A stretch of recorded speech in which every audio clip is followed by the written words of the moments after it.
Action Motorsport vous est présenté par RPM Rive-Sud.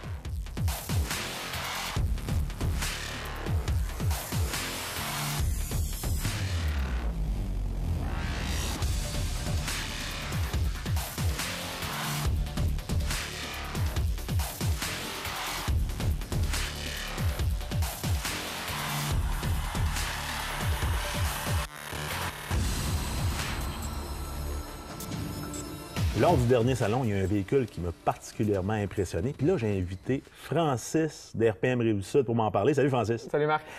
Écoute, il faut que tu me reparles, je devrais dire, du Timber Sled parce qu'on a parlé un peu, mais je veux aller un petit peu plus loin parce que moi, je suis encore impressionné. Puis je suis en train de me dire, je devrais peut-être essayer ça. Oui, bien ça, c'est une nouveauté, premièrement, chez RPM pour l'hiver 2020. OK. On vient de rentrer Timber Sled, fait que notre première année avec ce genre de machine-là, puis on a tellement hâte de faire essayer ça au monde puis de faire triper le monde comme nous, on a trippé avec cette machine-là. Mais si on commence par le début, c'est quoi un Timber Sled? C'est quoi le concept de base? Puis qu'est-ce que ça prend pour avoir un Timber Sled? Pour avoir un Timber Sled, bien d'un, c'est sûr qu'il faut avoir la passion d'aller jouer dans la neige. Ah, ça c'est bon. Ça prend aussi une motocross. Un Timber Sled, en fait, là, c'est une chenille de motoneige qui va remplacer la roue d'une motocross l'été, en arrière. La roue en arrière, puis en avant, le patin va remplacer la roue avant. Donc ça, c'est comme une motoneige, mais pour les motocross. Ça veut-tu dire que quelqu'un qui a une motocross l'été, là, ben, il peut, dans le fond, profiter de sa moto 12 mois par année ou presque? Exactement, 12 mois par année, parce que quand on arrive l'été, on remet nos roues, puis quand on arrive l'hiver, on met notre kit Timber Sled. Mais le kit Timber Sled, de même, là, c'est fait pour aller jouer dans la neige molle, puis avoir du fun, sans avoir à dépenser le prix d'une motoneige flambant neuve. Qu'est-ce qui caractérise vraiment la conduite de ce véhicule-là? Là, parce qu'on le regarde, c'est impressionnant. Moi, je le regarde, je suis impressionné. Je fais beaucoup de motoneige hors sentier. Oui. Qu'est-ce que je dois m'attendre si j'essaie ce véhicule-là? Ce véhicule-là, principalement, là, ce qu'il va avoir comme caractéristique qui va être complètement différent d'une motoneige hors piste, c'est que c'est extrêmement maniable. Donc, une motoneige, quand tu vas vouloir passer à quelque part en hill climb, en sentier, en de montagne, côté, c'est ça. Bien, c'est vraiment, il faut vouloir y aller droite. Puis ceux qui vont être très, très habiles vont pouvoir manœuvrer un petit peu en montant. Un snowbike de même, là, excusez l'expression snowbike, mais c'est comme ça qu'on appelle ça. Ouais. C'est extrêmement maniable. Fait que pour monter du point A au point B, tu peux faire des S, revirer, revenir. Donc, la maniabilité est complètement différente. Et est-ce que c'est un peu le même principe qu'une moto? C'est-à-dire qu'une moto, souvent, tu conduis avec le regard. Hein? Oui. Tu regardes là, je vais aller là, Oui. puis automatiquement, ton corps y va. Donc... C'est le même principe. Le centre de gravité est haut là-dessus, comparativement à une motoneige, je sais que c'est beaucoup plus bas. Fait que le regard, puis tu sais, c'est balancé. Donc, en penchant un peu, en regardant d'un bord ou de l'autre, tu vas être capable de te diriger pas mal plus facilement. Fait que c'est ce qui est l'avantage d'un snowbike. L'autre chose aussi que je voulais apporter qui est très, très intéressant avec un Timber Sled comme ça, c'est que le ski en avant est la même largeur que la chenille en arrière. Donc, on a 11 pouces et demi. Okay. Ça veut dire que tu te crées ta propre trail. Dans le sens que ta chenille va passer où ce que ton patin a tapé déjà avant. Okay. Donc, ça fait que le style de conduite est complètement différent. Puis, en n'ayant pas de marchepied, quelque part, tu peux presque pas rester pris parce que il va toujours vouloir aller chercher la trace dure puis la trace qui est faite par le ski. Exactement. Donc, c'est ça creuse un peu moins puis il y a moins de neige qui va se retrouver sur... C'est sûr qu'il va en avoir un petit peu qui va se retrouver sur les marchepieds, mais énormément moins qu'une motoneige. Okay. Souvent, j'entends parler les gens, quand ils regardent le véhicule, ça doit être pour des experts ou des gens qui sont vraiment, vraiment en forme. Oui. Mais tu me disais avant l'entrevue, tu dis, regarde, Marc, pas mal tout le monde peut s'initier à ça. Là. Exactement. C'est quelque chose qui est offert à tout le monde puis que la plupart du monde va être capable de faire. Si tu es moindrement capable de rouler une motocross, là, tu vas pouvoir faire du Timber Sled sans aucun problème. Ça ne s'adresse pas juste aux experts. Puis même si vous n'avez pas fait de motocross puis que vous avez une motoneige hors sentier puis vous tombez là-dessus, vous allez prendre la twist dans même, là, ça se fait quand même très, très bien. Là. Donc, c'est pas juste pour les experts. La plupart du monde peut conduire ça. Tu me disais qu'il y avait beaucoup de nouveautés chez RPM cette année. Bon, il y a KTM, mais il y a aussi toute la gamme des... Parce qu'il n'y a pas juste un modèle de Timber Sled. Exactement. Dans le Timber Sled, il y a beaucoup de produits. Le premier, tu as le Arrow. Le Arrow sauf dans le 120 pouces, dans le 129 pouces puis dans le 137. 2,5 pouces de crampon ou 3 pouces de crampon, selon ce qu'on désire. La nouveauté, par exemple, en 2020, c'est le nouveau Riot. Le nouveau Riot, ça va être, ils appellent ça le Timber Sled pour faire du well. Le transfert de poids est très différent, donc ça va être une machine qui va faire que le devant va lever un petit peu plus facilement. Fait que le Riot, c'est la nouveauté cette année chez Timber Sled. Puis, pour ceux qui veulent en faire avec les enfants, il s'appelle le Ripper. Le Ripper, c'est pour toutes les petites motos, des 90, des 110 cc. C'est une petite chenille, mais super facile à installer, puis vos enfants peuvent vous suivre. OK, donc on peut initier les jeunes, Ouais. là, ceux qui ont des petites motocross, bien déjà, il y a un kit pour ça, fait que on peut apprendre jeune. Là. Exactement. Wow. Et donc, là, ici, il est monté sur, Oui. naturellement, un KTM, mais on peut le monter sur d'autres Il se monte sur véhicules. quasiment n'importe quel motocross. OK. On achète le Timber Sled, on achète le Fit Kit qu'il appelle. C'est le kit pour enlever la roue puis mettre le Timber Sled en arrière. Puis il va venir avec aussi le ski en avant d'origine. OK. Est-ce qu'on est obligé d'aller en atelier pour changer le kit entre parenthèses ou on peut faire ça de nous-mêmes? On peut le faire nous-mêmes. C'est sûr que c'est préférable quand c'est quelqu'un qui est expérimenté, qui va tout vous ajuster ça comme il faut, mais ça se fait très bien chez soi. Quand on achète le Timber Sled, ça vient avec un kit, un Fit Kit qu'il appelle. Vous avez le choix entre le TSS ou le TSF. Le TSS, vous allez avoir une suspension en arrière. Donc, le choc va prendre la place du choc. Ouais. Ou le TSF, que lui, ça va être une barre de fer, donc plus rigide. Oh. Mais les prix varient énormément. Donc, quelqu'un qui va avoir un peu moins de budget peut aller du côté du fixe. Ceux qui ont un petit peu plus de budget peuvent aller vers la suspension, mais ça travaille énormément différent. Puis, étant donné qu'on est quand même beaucoup dans la neige molle, là, on n'est pas sur le dur quand on fait ce type de véhicule-là. Donc, même s'il est fixe, c'est quand même, tu sais, la neige absorbe une partie des chocs. Oui, la neige absorbe, mais c'est fortement conseillé d'avoir la suspension en arrière. Et en plus de ça, comme accessoire qu'on conseille fortement, c'est le trio. Le trio, c'est un gros choc qui vient en avant entre les deux chocs principales parce que c'est quand même quelque chose qui est lourd. Donc, le trio, là, on parle d'une suspension vraiment plus rigide en avant qui fait que ça travaille extrêmement mieux. Là, par exemple, je ne l'ai pas sur celui-là, mais on va l'installer. OK. Donc, il y a beaucoup de modèles, il y a beaucoup de configurations. Comme Oui. Donc, c'est préférable d'aller vous voir pour vraiment savoir quel modèle qui nous convient mieux. Là. Exactement. Moi, je vais prendre le temps de savoir quelle machine vous avez. Parce que c'est pas toutes les Timber Sled qui fit sur toutes les machines. Vous avez un 250 cc 4 temps, bien, le 137 pouces à 3 pouces de palette, ça va peut-être être un petit peu trop gros, peut-être qu'il va avoir de la misère à le prendre. Par exemple, si on a un 450, 500, Ça prend, bien là, ça c'est prend de la sûr force. que, là. ouais, Ça c'est prend de la ça. force sortir la On peut neige. y aller. Fait OK. qu'on va cibler vos besoins, puis on va être capable de trouver le bon Timber Sled qui va fitter pour votre machine. OK. Donc, si on veut en savoir plus, on va vous voir où? Chez RPM Rive-Sud, à Lévis. Donc, allez les voir, c'est des spécialistes.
Action Motorsport vous est présenté par Pro Performance.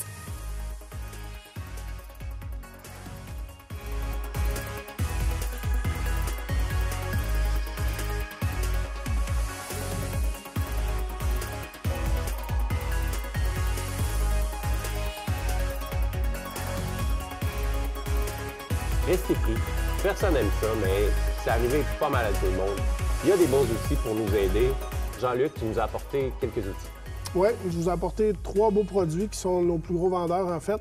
On peut commencer avec le Snow Bungee. Ah oui, le fameux Snow Bungee. On commence à en avoir un peu partout. Ouais. Je vous dirais que c'est super efficace. Il y a beaucoup de gens qui vont à leur chalet avec les gros 20 pouces. Là. Ça, c'est magique. Tu ne forces pas après un 20 pouces. Même j'en ai vu quand même dans les sentiers, parce Ouais, que ça c'est peut arriver que les gens passent tout droit. Exactement. À l'intérieur de ça, c'est plein de gros élastiques. Et puis, tu vas accrocher ça sur le pare-choc avant de l'autre ou sur une table de suspension. OK. Toi, tu mets ça sur ton pare-choc. Tu mets les petits fermoirs de sécurité ici. Et puis, tu vas avancer seulement, puis ça va doubler, tripler ta force. De toute façon, c'est les élastiques qui travaillent et non pas la Voilà. machine. Puis, tu sais, ça donne pas de coup. C'est pas dur C'est sur ça. rien. Fait que c'est pour ça que les gens aiment bien ça. Puis, tu mets ça en dessous de ton coffre ou dans ton pack-sac. C'est super efficace. Un autre truc à part de ça qu'on a, ça, c'est vraiment Un exemple, quelqu'un qui est vraiment resté pris en bris mécanique. En bris mécanique, donc il plus peut plus bris avancer. mécanique, exactement. T'sais, au lieu de sortir la fameuse Crazy Carpet ou bien la genre de que personne corde ne sait comment utiliser. La corde jaune ou quoi que ce soit. Ouais. Ça ici, tu vas passer ça au travers des bras de suspension ou des skis, OK. dans le fond. Et puis, à l'avant, tu vas avoir une genre de sangle que tu peux attacher à ton pare-choc. À ton pare-choc, parce que si tu prends une corde, dans le fond, c'est soit que tu mets sur un ski Ouais. ou... donc Ça devient dangereux pour la c'est personne ça. qui est à l'arrière C'est qui veut se ramener au bord. Fait que ça, c'est un beau petit produit, puis ça prend pas de place. Là. Je te dirais que c'est C'est dans ça. un petit emballage vraiment tout petit. Fait que C'est facile à spécialisé, traîner. tu sais, ça donne rien d'essayer de se trouver une sangle nous-mêmes avec des crochets qu'on se fait. Ça, Non. c'est fait pour ça, c'est étudié pour ça, Ouais. puis ça sert à ça. C'est 35 là. Fait que ça vaut même pas la peine de perdre du temps après ça. Si on reste pris notre 35 on va être content de l'avoir Et voilà. dépensé. Puis on a un dernier beau petit kit aussi. Ça, c'est le même genre de truc, mais plus vraiment pour les quads. OK? C'est-à-dire carrément un gros chuckle, je sais pas comment ça s'appelle en français. Une accroche, Avec une belle sangle qui va tirer assez lourd, même pour les côte à côte, avec des œils fermés. Là. OK. Fait que tu es capable de dépanner quelqu'un qui roule sur ses roues. Puis pour je le dirais, rendre au bord du ça chemin. pourrait même servir en côte à côte, pas juste en quad. Là, c'est exactement. ça, hein? Fait que ça peut être quelque chose de bien qui va pouvoir t'aider puis qui ne sera pas risqué pour les deux occupants. Parce que c'est le même principe, c'est de pas de s'amener notre propre corde, comme on voit souvent. C'est d'aller dans des produits déjà spécifiques à ça, puis on est sûr de... Exactement. C'est pas plus cher puis c'est plus sécuritaire. Fait que ça, tu vois, c'est un autre beau truc fait par la compagnie Mountain Lab. Ils font vraiment des beaux produits pour Spécifiques. Et voilà. Ces produits-là sont en inventaire, comme ça? Oui, la plupart du temps, ils sont en inventaire, mais si jamais c'est pas disponible, écoute, aujourd'hui, avec les transports performants qu'on a, c'est 24 à 48 heures, puis c'est dans votre porte. Merci encore, Jean-Luc. Ça fait plaisir.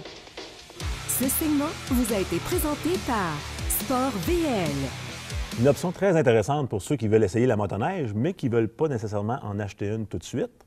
On parle avec Francis de location. Oui. Francis, la location, moi, je trouve que c'est une option drôlement intéressante parce que quand on achète une motoneige, c'est quand même un gros investissement. Très grosse. Puis souvent, les gens disent « Ah, le louer, ça peut être cher. » Mais moi, je pense que c'est pas si cher que ça. Qu'est-ce que tu en penses de ça? Bien, moi je préconise ça énormément parce que, oui, c'est ça, comme tu disais, c'est très, très cher à acheter une motoneige. Tu sais pas si tu vas aimer ça.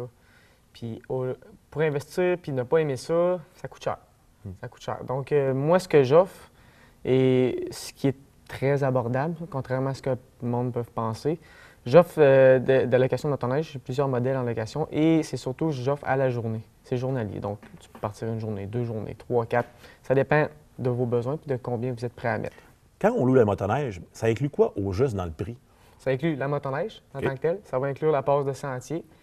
À ça, on peut rajouter des vêtements si vous n'en avez pas. J'offre la location de vêtements aussi. Donc, en ayant ça, ça va vous éviter aussi de vous acheter des manteaux chauds. Parce qu'en motoneige, là, ça prend du linge chaud. C'est pas un petit manteau pour faire du ski. Là, ça ne fait pas en motoneige. Là. Donc, quand on va chez RPM, on peut être assuré d'être bien équipé. Là. On ne gèlera pas. Là. Non, c'est ça. Parce que faire de la motoneige puis geler, il n'y a rien de pire que ça. C'est fait pour ne pas aimer notre sport. Tandis que quand on est bien habillé, qu'on a chaud, qu'on a des beaux paysages, puis que la neige est belle, les sentiers sont beaux, c'est extraordinaire la motoneige. Donc, les gens, s'ils veulent en savoir plus, ils veulent vraiment s'informer parce que vous avez différents modèles aussi, Oui. je présume. Là, quand ils vous appellent, quel modèle tu peux leur offrir? Oui, c'est ça. Bien, moi, je vais cibler les besoins encore une fois, mais j'ai des modèles à une place, j'ai des modèles à 2 places, j'ai des modèles plus abordables à 2 places, j'ai des Touring qui sont des Cadillac. Fait que je vais être capable, selon votre budget, d'aller vous proposer la machine qui va faire ce que vous désirez le plus, puis que vous allez être le plus confortable et que vous allez être très content de rouler. Mais j'ai beaucoup d'amplitude, j'ai beaucoup de choix aussi, donc c'est pour ça que c'est important de savoir qu'est-ce qu'on veut faire avec. Puis à ce moment-là, moi, je vous dirige. Ça peut être une simple sportive, ça peut être une simple moins sportive, 2 places de luxe, 2 places plus d'entrée de gamme. Donc, on est assez polyvalent dans nos choix. Donc, dans le fond, les gens, ils arrivent chez vous, ils partent directement de votre garage ou de votre place d'affaires. Ils prennent le sentier, font leur journée, ramènent ça, puis pas de souci, pas de tracas, Exact. on remet ça là, puis c'est réglé. On repart. Exactement. Moi, je fais des journées de 24 heures. Fait que vous avez vraiment 24 heures complètes pour louer la motoneige. Et les sentiers passent directement dans le cours. On arrive... Vous arrivez en caleçon quasiment, puis vous habillez, vous partez, vous laissez votre voiture chez nous. Je vous habille, vous partez pour la fin de semaine ou une journée, 2 journées, peu importe, puis mes retours se font 24 heures plus tard. Honnêtement, c'est une option à considérer parce que quand on calcule le coût d'une motoneige annuellement, je pense qu'on peut vraiment s'amuser pour plusieurs jours avant d'arriver au prix que ça coûte d'en avoir une. Fait que Merci beaucoup pour l'information. Puis plaisir. pour en savoir plus, naturellement, on va vous voir. Venez nous voir, passez en magasin, téléphonez, puis ça va me faire plaisir de vous suggérer la motoneige qui va vous convenir pour la location. Hey, bonne saison, Francis. Merci toi aussi.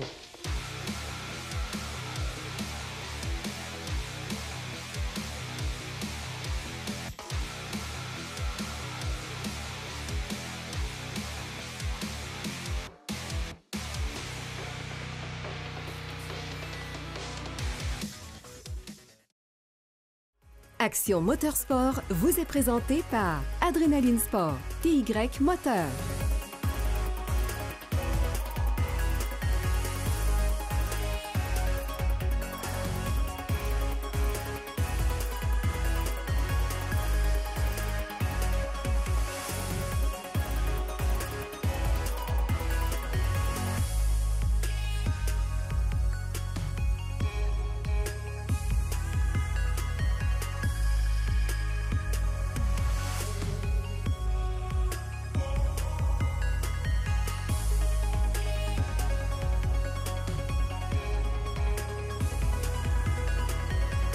On parle d'huile à moteur et plus précisément, on parle d'huile à moteur pour les véhicules qui vont tirer nos VTT, nos motoneiges. Je suis avec Marc Cloutier de Hypertech. Marc. Salut Marc Thibault. Salut, ça va? Comment ça va, toi? Yes. Écoute, je trouve ça important que tu me parles de ça parce que je me rends compte que je suis un néophyte là-dedans. Moi, je l'utilise beaucoup parce que j'ai un camion qui sert mon trailer pour toutes mes bebelles à moteur. Mais je m'aperçois que, il y a pas mal de types d'huile, puis on ne met pas n'importe lequel. Là. Donc, peux-tu nous en parler un petit peu plus là, pour qu'on fasse les bonnes choses? Oui, c'est ça. C'est important de parler de ça parce qu'on parle souvent d'huile à VTT, d'huile à motoneige, 2 temps, 4 temps, etc. On ne parle pas d'huile moteur. Mais souvent, on va faire changer notre huile, on en met ça chez le concessionnaire, bing bang bonjour, on ne se pose pas de questions. Mais la qualité de l'huile qu'on met dans nos moteurs, de notre investissement le plus gros dans nos véhicules à moteur, normalement, c'est super important. Alors, chez nous, comme la balance de nos produits, on fait des huiles qui sont synthétiques. Okay. Alors, on fait des huiles pour moteur à essence. Notre gamme ici, qu'on voit, qu'on peut avoir en différents grades, 0,20, 5,20, 5,30, 10,40, 20,50. C'est quoi ces grades-là maintenant? C'est ça. Moi, c'était la question que je me posais tantôt. Je voulais que tu m'en parles un petit peu. Là. Alors, le premier chiffre, exemple 0, 5 ou 10, ça, c'est les propriétés de basse température.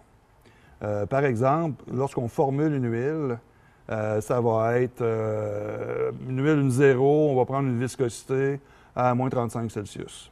Une 5, ça va être une viscosité à un degré différent. Et le chiffre le plus haut, 20, 30, 40, 50, ça, c'est une viscosité à 100 Celsius. Alors ça, c'est les guides, c'est ce qui nous guide dans la formulation de l'huile au niveau de la viscosité elle-même. Okay. Après ça, il y a les différentes normes qu'on doit rencontrer. Dans ces cas-là, ce qu'on a ici sur la table, les dernières normes SN+, et GM, Dexos, 1, génération 2, etc., etc. Il y en a des normes à n'en plus finir. Mais les moteurs aussi, aujourd'hui, dans nos camionnettes, c'est assez touché. Hein? C'est de la haute technologie. Ça demande des spécifications assez précises ou pointues. Là. Très précises, de plus en plus même. Si on parle de moteur diesel, parce qu'aussi, on en voit de plus en plus, du moteur diesel, surtout les amateurs, je vois ça des fois, ils ont 2 motoneiges sur le pick-up, le trailer, ça commence à faire une bonne charge. Fait que ça prend un diesel pour tirer ça. Les 2500, les 3500, c'est toute beauté de voir ça. Oui. Les gars avec les chips, c'est modifié, puis ça prend vraiment des bons produits. Alors, si on parle d'hiver, parce qu'on parle de motoneige, alors si on parle d'hiver, on a des huiles, nous autres, qui ont des propriétés basse température qui sont exceptionnelles. Exemple, la 0,40 qu'on voit ici. La nomenclature, c'est à peu près c'est la même chose? Ça revient à la même chose. Okay. C'est des grades qui sont régis par la API. Alors, 0,40, 5,40, 15,40, qui est un grade heavy duty qui est, je dirais, normal. La différence entre le nôtre et les autres, c'est qu'on a des meilleures propriétés de basse température qu'une 1540, je dirais, conventionnelle. D'entrée de gamme, on va dire. Exact. Ça, c'est des nouvelles normes qui sont les CK4. Maintenant, il y a aussi ces huiles-là ici, qui qui sont la norme, les dernières normes, qui sont les FA4. Ça, c'est pour les moteurs heavy duty. Pour les moteurs diesel, 2019 et plus. Oh, OK. CK4 étant, en fin de compte, 2019 et moins, en grosso modo. Alors ça, c'est des huiles qui sont rétro-compatibles. Les FA4, elles, ne sont que pour les moteurs les plus récents. Ça démontre qu'encore une fois, c'est assez exigeant dans ce domaine-là, là, puis encore d'autant plus du côté du diesel. Là. Exact. Et ça, c'est sans parler des huiles moteurs pour normes européennes, etc., etc. Okay. Qui est un autre marché que nous autres, on a décidé de ne pas toucher. Et pour nous, pour le Québec, pour l'application qu'on a à faire, surtout nous, là, dans le monde du récréatif, là, on a amplement de choix avec tout ce que tu nous as amené là aujourd'hui. Là. On a tout le choix possible. Bon. Parlant de choix, mais où on trouve ça, ces produits-là? Là? Parce que tu m'as dit, puis j'ai appris que tu étais un manufacturier du Québec et de Québec. De Québec, oui.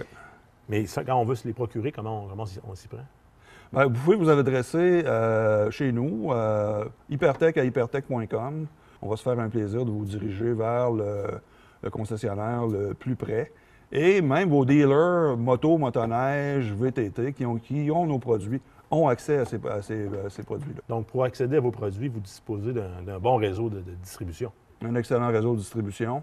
Dans le monde de la motoneige, du VTT, de la moto, etc., tous nos concessionnaires peuvent avoir accès à ces produits-là. Ils ne les ont pas nécessairement en stock, mais ils peuvent les commander. Vous allez les avoir dans le temps de le dire. Hey, regarde, un gros merci. Hey, c'est le fun, je me sens un petit peu plus instruit. Super. Merci. Merci. Ce segment vous a été présenté par Hypertech.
Action Motorsport vous a été présenté par Centre Honda Moto Rive-Sud.